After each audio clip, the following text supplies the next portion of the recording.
الحمد لله نحمده ونستعينه ونستغفره ونؤمن به ونتوكل عليه ونعوذ بالله من شرور أنفسنا ومن سيئات أعمالنا من يهده الله فلا مضل له ومن يضلله فلا هادي له ونشهد أن لا إله إلا الله وحده لا شريك له ونشهد أن سيدنا ونبينا محمدا عبده ورسوله صلی اللہ علیہ وسلم. اما بعد، یہ جو ہے وہ آصف صادق اوان کی جو کہ رد پر جو ویڈیو چل رہی تھی اور بھی جو جہاد کے بارے میں جو تحریفات ہو رہی ہیں ان پر بھی رد جو ہے وہ اس میں شامل ہے. اب یہ اس کا پارٹ 2 ہے اور اس کا آغاز وہیں سے کرتے ہیں جہاں سے پارٹ 1 جو ہے وہ ختم ہوا تھا. پارٹ 1 جو ہے مکمل ہوا تھا 3862 حدیث نمبر 3862 مشکات المصابیح کی. اب وہاں سے جو ہے وہ آگے بڑھتے ہیں. یہ جو ہے مشکات المصابیح کی حدیث نمبر 3844 ہے. یعلا بن امیہ رضی اللہ تعالیٰ عنہ سے روایت ہے کہ رسول اللہ صلی اللہ علیہ وسلم نے جو ہے وہ غزوے کا اعلان کیا، اور یہاں پہ دیکھیں یہ وَأَنَا شَيْخٌ کبیر، اور میں جو ہوں بڑی عمر کا ایک، یعنی کہ میری عمر بوڑھی ہو چکی تھی. لئی ساری خادم، میرا کوئی خادم نہیں تھا. تو میں نے ایک اجیر کو، یعنی ایک خادم کو، ایک نوکر کو تلاش کیا. تو مجھے ایک آدمی ملا اور میں نے اس کے لیے 3 دینار مقرر کر دیے. اور پھر جو ہے جب غنیمت جو ہے وہ جب اس جہاد کے اندر، اس غزوے کے اندر جب غنیمت ملی تو میں نے چاہا کہ میں اس کا حصہ بھی نکالوں. تو میں نبی اکرم صلی اللہ علیہ وسلم کے پاس آیا اور میں نے فذکرت لہ، میں نے ان کو جو ہے اس بارے میں بتایا. تو نبی اکرم صلی اللہ علیہ وسلم نے فرمایا ما اجد له فی غزوته هذه فی الدنیا والآخرہ الا دنانیرہ التی تسمی. اس کو ابو داود نے جو ہے وہ نقل کیا ہے. اب دیکھیں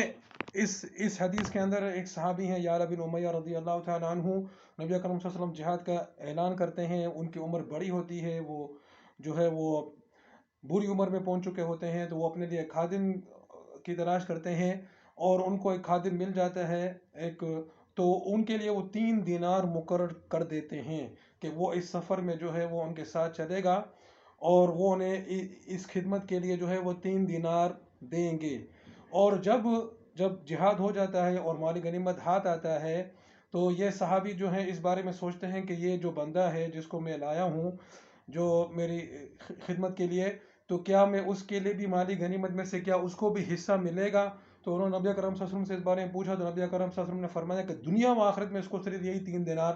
ملیں گے. چونکہ اس آدمی کا مقصد صرف وہی 3 دینار تھے، اس کا مقصد اللہ کے راستے میں لڑنا نہیں تھا، جہاد کرنا نہیں تھا. تو اس نے جو یہ جہاد کا سفر کیا، اس کا یہ جہاد کا سفر رائگاں گیا. اس کو دنیا و آخرت میں جو ہے وہ اس سے کوئی کچھ بھی نہیں ملا، یہاں تک کہ نبی اکرم صلی اللہ علیہ وسلم نے اس کو مالی غنیمت میں سے بھی حصہ نہیں دیا. اور جو ہے وہ اس کو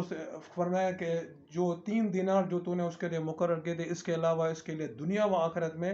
کچھ بھی نہیں ہے. اس حدیث سے بھی مقصد یہی ہے کہ ایک ایسا ادارہ جس کا مقصد جو ہے وہ اپنے لیے تنخواہوں کو، اپنے لیے بینیفٹس کو، اپنے لیے جو ہے وہ پلاٹوں کو، جائیدادوں کو، جاگیروں کو جمع کرنا ہو، اس کا مقصد کبھی جہاد فی سبیل اللہ ہو ہی نہیں. وہ جہاد فی سبیل اللہ کی جیم کو بھی نہیں سمجھتا ہو. جہاد فی سبیل اللہ جس کا مقصد اعلاء کلمت اللہ ہے، جس کا مقصد اللہ کے قانون کو اللہ کی زمین پر نافذ کرنا ہے اور اس کی توسیع کرنا ہے، اس کو لے کر آگے بڑھنا ہے، دوسرے ملکوں کو فتح کرنا ہے، ان پر بھی اللہ کا نظام نافذ کرنا ہے، اور اس راہ میں اپنی جان مال ہر چیز قربان کرنی ہے. وہ تو اس کی جو ادارہ اس کی جیم کو بھی نہیں سمجھتا ہو، بلکہ الٹا ان لوگوں سے لڑتا ہو جو اللہ کے نظام کو نافذ کرنا چاہتے ہیں، تو ان سے یہ توقع رکھنا یا ان کو یہ سمجھنا کہ یہ جہاد فی سبیل اللہ کرنے والے ادارے ہیں یا یہ جہاد فی سبیل اللہ کریں گے، یہ تو یعنی کہ بالکل بے وقوفی کی بات ہے، بالکل یعنی کہ بے علمی کی بات ہے. ایسے لوگ جو ہیں، بلکہ یہ تو ایسے لوگ ہیں کہ ان کے خلاف جہاد کیا جائے گا، اس لیے کہ یہ لوگ جو ہیں خود اللہ کی زمین پر اللہ کے قانون کو نافذ نہیں ہونے دیتے. تو جن کے خلاف جہاد فی سبیل اللہ کرنا ہو، جن کے خلاف جہاد فی سبیل اللہ کرنا فرض واجب ہو، کیا ان سے توقع کی جائے گی کہ وہ جہاد فی سبیل اللہ کریں گے؟ المذہب کی حدیث نمبر 3883 ہے. اس میں مختلف چیزوں کے بارے میں نبی کرم صلی اللہ علیہ وسلم سے سوال کیا گیا. نبی اکرم صلی اللہ علیہ وسلم سے یہ سوال بھی پوچھا گیا کہ کون سا جہاد افضل ہے، تو فرمایا من جاہد المشرکین بمالہ و نفسہ، جو مشرکین سے اپنے مال اور جان سے جہاد کرے۔ اور فرمایا کہ کون سا قتل جو ہے، پوچھا گیا کہ کون سا قتل اشرف ہے، تو فرمایا من احریق دمہ و اقر جوادہ، کہ جس کا اپنا خون بھی بہا دیا جائے اور اس کے جو گورا ہے اس کو بھی زخمی کر دیا جائے۔ اور یہاں پر یہ دوسری حدیث ہے جس کو نسائی نے روایت کیا ہے کہ نبی اکرم صلی اللہ علیہ وسلم سے پوچھا گیا کہ کون سا عمل افضل ہے، تو فرمایا ایمان لا شک فی، کہ وہ ایمان جس میں کوئی شک نہیں۔ تو ظاہر ہے ایمان کے بغیر تو کوئی بھی عمل قبول ہی نہیں ہوتا ہے، اور شک کے ساتھ ایمان ہوتا نہیں ہے، یہ تو ایمان کے لیے لازم و ملزوم ہے۔ تو ایسا ایمان جس میں کوئی شک نہ ہو، چونکہ شک کے ساتھ ایمان جو ہے وہ ہوتا ہی نہیں ہے، تو ایمان کے لیے ضروری ہے کہ اس میں کوئی شک نہ ہو۔ اور اس کے بعد کیا فرمایا، وہ جہاد لا غلول فیہ، اور ایسا جہاد کہ جس میں کوئی کسی قسم کی خیانت نہ کی گئی ہو، وہ حجۃ مبرورہ، اور جو ہے حج مقبول، یعنی ایسا حج جو بالکل جو ہے نبی اکرم صلی اللہ علیہ وسلم کے طریقوں کے مطابق کیا گیا ہو، اور اس میں کسی قسم کا جو ہے وہ خرابی نہ کی گئی ہو۔ اب یہ جو ہے سنن ابو داود ہے، یہ دیکھیں سنن ابو داود، ہم نے آپ کو مسند احمد سے حدیث دکھائی میں نے آپ کو، اور جو ہے مشکات المصابیح سے دکھائی۔ اب میں آپ کو سنن ابو داود سے حدیث دکھاتا ہوں۔ یہ 2484 ہے حدیث۔ رسول پاک صلی اللہ علیہ وسلم کا ارشاد ہے کہ میری امت میں سے ایک جماعت ہمیشہ حق کی خاطر لڑتی رہے گی، اور وہ اپنے مخالفین پر غالب رہے گی، یہاں تک کہ ان کا آخری جو ہے وہ مسیح دجال سے قتال کرے گا۔ حدیث نمبر 2495 ہے۔ ابو ہریرہ رضی اللہ تعالیٰ سے روایت ہے کہ نبی اکرم صلی اللہ علیہ وسلم نے فرمایا کہ جہنم کے اندر کافر اور اس کا قاتل کبھی جمع نہیں ہوگا۔ یعنی کافر تو ہے، ظاہر ہے وہ تو جو ہے وہ جہنم میں جائے گا، اس کی تو کفر کی تو سزا ہی ہمیشہ کے لیے جہنم ہے۔ تو جب کافر جہنم میں ہوگا تو اس کا قاتل، یعنی کہ وہ مسلمان جس نے جہاد میں اس کو قتل کیا، اللہ کے لیے اس کو قتل کیا، وہ جو ہے اس کے ساتھ جہنم میں نہیں ہوگا، یعنی وہ کبھی بھی جہنم میں نہیں جائے گا،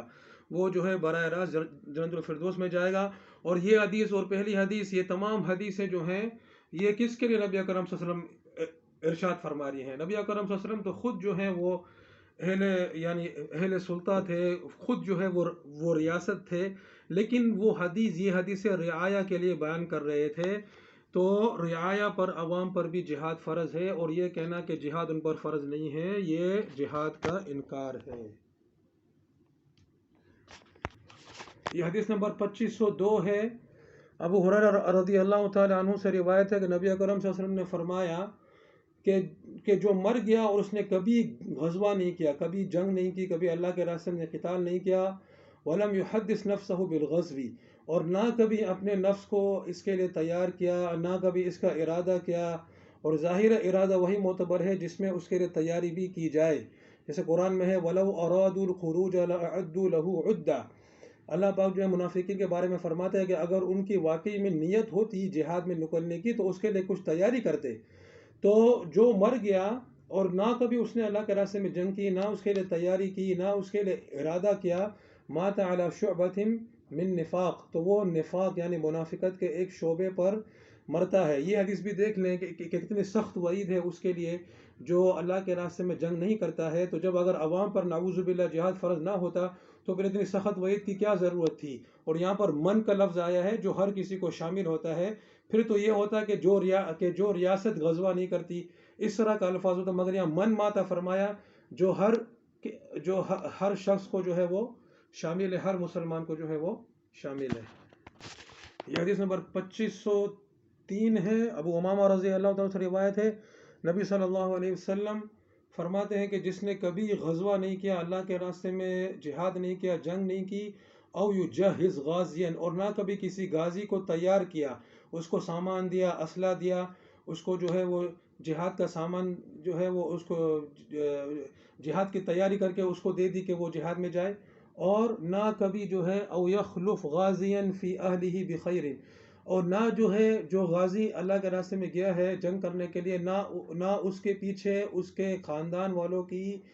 جو خیر کے ساتھ جو ہے یعنی خبر گیری کی، اصابہ اللہ بقاریہ، اللہ پاک اس پر جو ہے وہ